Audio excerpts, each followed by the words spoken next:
దేశంలోనే అతి ఎక్కువ అణు విద్యుత్ కేంద్రం ఉత్పత్తికి శ్రీకాకుళం జిల్లా రణస్థలం మండలం కొవ్వాడ తీరాన్ని అనువైన ప్రదేశంగా 1992 నుండి నిర్వహించిన సర్వేలో ఈ ప్రాంతాన్ని అనువైనటువంటి అణు విద్యుత్ కేంద్రం నిర్మాణానికి ప్రభుత్వం ఆమోదం తెలిపింది. సుమారు 1,40,000 కోట్లు 2,000 ఎకరాల్లో 4 నిర్వాసిత గ్రామాలతో పాటు ఇక్కడున్న మత్స్యకారులు కూడాను గంగమ్మ తల్లితో ఉన్నటువంటి అవినాభావ సంబంధాన్ని కూడాను దూరం చేసే ఈ అణు విద్యుత్ కేంద్రం నిర్మాణానికి ఇక్కడైతే నిర్మాణం చేపట్టారో ఆ ప్రదేశంలో ఉన్నాం. ఇక్కడ నుండి 30 కిలోమీటర్ల మేర 2,000 ఎకరాల్లో సుమారు 12,000 మెగావాట్ల అణు విద్యుత్ కేంద్రం నిర్మాణానికి 6 రియాక్టర్లు మాత్రం ఈ తీరంలో నిర్మించనున్నారు. ప్రస్తుతం మనం కుడివైపు చూస్తున్నాం. ఇది సముద్రంలో అతి లోతైనటువంటి ప్రదేశం. కొవ్వాడకి సమీపంలో ఉన్నటువంటి ఈ తీరంలోనే 6 రియాక్టర్ల నిర్మాణం జరుగుతుంది. సుమారు 12,000 మెగావాట్ల అణు విద్యుత్ ఉత్పత్తి జరుగుతుంది.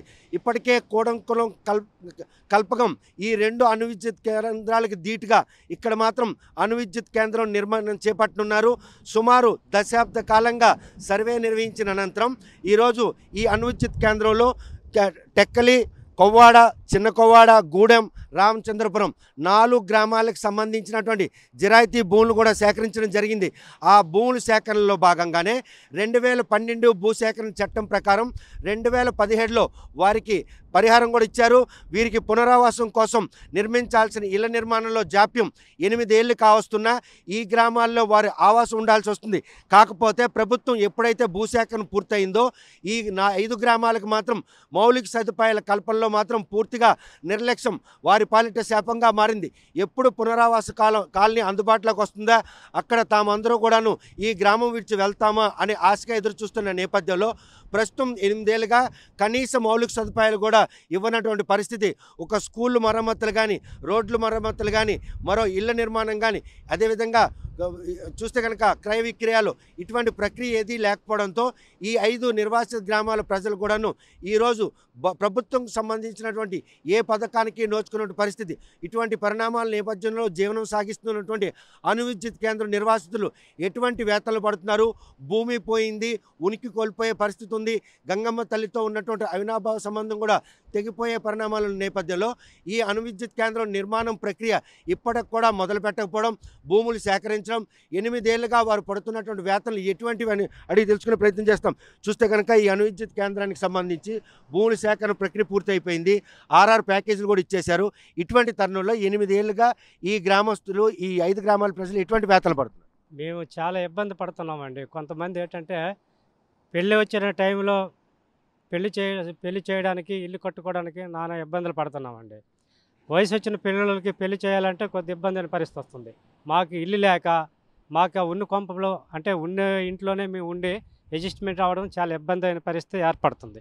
దానివల్ల గవర్నమెంట్ మాకు పునరావాసం కల్పిస్తామని 8 సంవత్సరాల బట్టి చెప్తుంది. గవర్నమెంట్ ఎటువంటి సదుపాయం లేదు, ఎక్కడ కూడా మాకు నిర్దేశించడం అనేది ఫలానా దగ్గరని మాకు క్లారిటీ ఇవ్వలేదు. తర్వాత ఎక్కడ కడతామనేది ఇంతవరకు జంగిల్ క్లియరెన్స్ లేదు, ఏది కూడా మాకు క్లియరెన్స్ మా ప్రజలకు కూడా ఒక స్పష్టమైన హామీ కూడా రాలేదు. అంటే 2017లో ఏ భూసేకరణ చట్టం ప్రకారం మీకు పరిహారం ఇచ్చారు, ఆ పరిహారం ఇచ్చిన వెంటనే పునరావాసం కల్పించాలి. కానీ ఇప్పుడు అటువంటి పరిస్థితులు లేని నేపథ్యంలో ఈ పార్టీల్లో అంతా అన్నీ పోగొట్టుకొని ఎటువంటి జీవనం సాగిస్తున్నారు? మీ ప్రస్తుతానికి భూములు పోయి మా ఇల్లు కూడా గవర్నమెంట్కి అంటే డబ్బులు ఇచ్చారులేండి ఇల్లుకి. ఆ ఉన్నింట్లో ఉంటున్నాం కాబట్టి మేము బయటికి వెళ్ళి సముద్రంలో కొంత వేటాడుకొని జీవన వృత్తి తెచ్చుకొని చేపలు అమ్ముకొని కొంత కాలక్షేపం చేస్తున్నారు. కొంతమంది బయటికి వెళ్ళి ఒక వల్ల అమ్ముకొని వచ్చి ఒక నెల రోజులకి 15 రోజులకి వచ్చి దానివల్ల కాలక్షేపం చేసుకుని బతుకుతున్నాం. ఇక్కడ వ్యవసాయాలు చేయడానికి బోర్లకు అనుమతి లేదు, వ్యవసాయం చేయడానికి ప్రజలు ఇష్టపడలేదు. ఎందుకంటే గవర్నమెంట్ కరెంట్ సప్లై లేదు.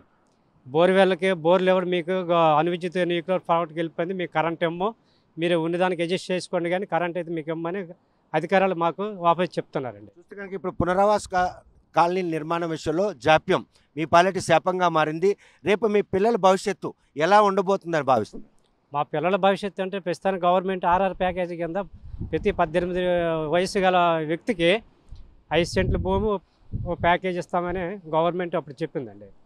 ఇప్పుడు ప్రతి కుటుంబానికి రేషన్ కార్డులో ఉన్నటువంటి వాడికి 5 సెంట్లు స్థలం ఇచ్చి దానికి రిజిస్ట్రేషన్ చేసి మీకు అప్పచెప్తాం పట్టా అనేసి గవర్నమెంట్ ఆ రోజు కలెక్టర్ ధనంజయ రెడ్డి గారు, ఆనాటి మంత్రివారి గారు కళా వెంకటరావు గారు, ఎంఆర్ఓ గారు, జడ్పీటీసీ గారు, మండల ప్రెసిడెంట్ గారు, సర్పంచ్ మైలుపల్లి పోలీసు గారు, ఎంపీటీసీ గారు, వీళ్ళందరూ కలిపి అందరూ తీర్మానం ప్రకారంగా ఇది కలెక్టర్ ఆధ్వర్యంలో మంత్రి ఆధ్వర్యంలో ప్రకటించబడింది. ప్రతి కుటుంబానికి ఒక 5 సెంట్ల భూమి, దానికి ఒక 18,50,000 ఇచ్చి ఇల్లు కట్టేసి ఇస్తామని గవర్నమెంట్ ఆ రోజు మాకు హామీ ఇచ్చింది. హామీ ఇచ్చి 8 ఏళ్ళు కావస్తుంది. అక్కడ నిర్మాణం ప్రక్రియ ప్రారంభం కాలేదు. ఇక్కడ ఉన్న ఊరు పోతుందన్నట్టు దిగులు కళ్ళ ముందే కనిపిస్తుంది. ఇటువంటి పరిస్థితుల్లో అణువిద్యుత్ కేంద్రం పేరుకే తప్ప ఇక్కడ అటువంటి నిర్మాణాలు ఏమైనా చేపట్టే ఆనవాళ్ళు ఏమైనా ఉన్నాయి? అణువిద్యుత్ అని పేరు తప్పించి ఎటువంటి ఆనవాయితీలు మాకు లేవండి. పలానా దగ్గర మీకు స్పష్టమైన కాలనీ కట్టామని గవర్నమెంట్ అధికారులు కూడా మాకు చెప్పడం లేదు. వాళ్ళు మేము అడిగితే అదిగో రేపు ఎల్లుండి ఈ సంవత్సరం ఆ సంవత్సరం అని చెప్తున్నారు. అలా కాలక్షేపం గడిపిస్తారు తప్ప కానీ స్పష్టమైనది పలానా దగ్గర కడుతున్నామని కోవాడు మచ్చలేసి కాలనీ పలానా దగ్గర కడుతున్నామని స్పష్టత లేదండి. ఇప్పుడున్న ఇళ్లల్లో కనీస మౌలిక సదుపాయాలు, గ్రామంలో కనీసం ఒక రోడ్డు రిపేర్ కానీ లేదంటే ఆ స్కూల్ కూడా శిథిలావస్థ చెంది పిల్లలు ఎప్పుడు ఏ పిచ్చులుడిపై పరిస్థితి. ఈ పరిణామాలన్నీ చూస్తుంటే మళ్ళీ ఇంకెన్నేళ్ళు పడుతుందో ఈ ఊరు వదిలి వెళ్ళాలన్నటువంటి పరిస్థితి ఉందా? ప్రస్తుతానికైతే గవర్నమెంట్ సైడు స్కూల్ రిపేర్కి కూడా డబ్బులు ఇవ్వలేదండి. సున్నాలు వేయలేదండి. రోడ్లు కానీ ఎక్కడ పరిస్థితి మట్టి రోడ్లు అలాగే ఉన్నాయి, రోడ్లు గోతులు పడిపోయినాయి, ఎటువంటి స్పష్టత చేయలేదండి. అంటే కొత్తగా రేషన్ కార్డులకి గట్ట పెట్టుకోవాలనుకుంటే మీరు కాంపనెంటేనా? కొత్తగా రేషన్ కార్డులు పెట్టుకోవడానికి గవర్నమెంట్ అనుమతి ఇచ్చిందండి. వాటర్ సదుపాయము, కరెంటు, పెన్షన్లు, నీరు, దీనికి సదుపాయం గవర్నమెంట్ కల్పిస్తుందండి.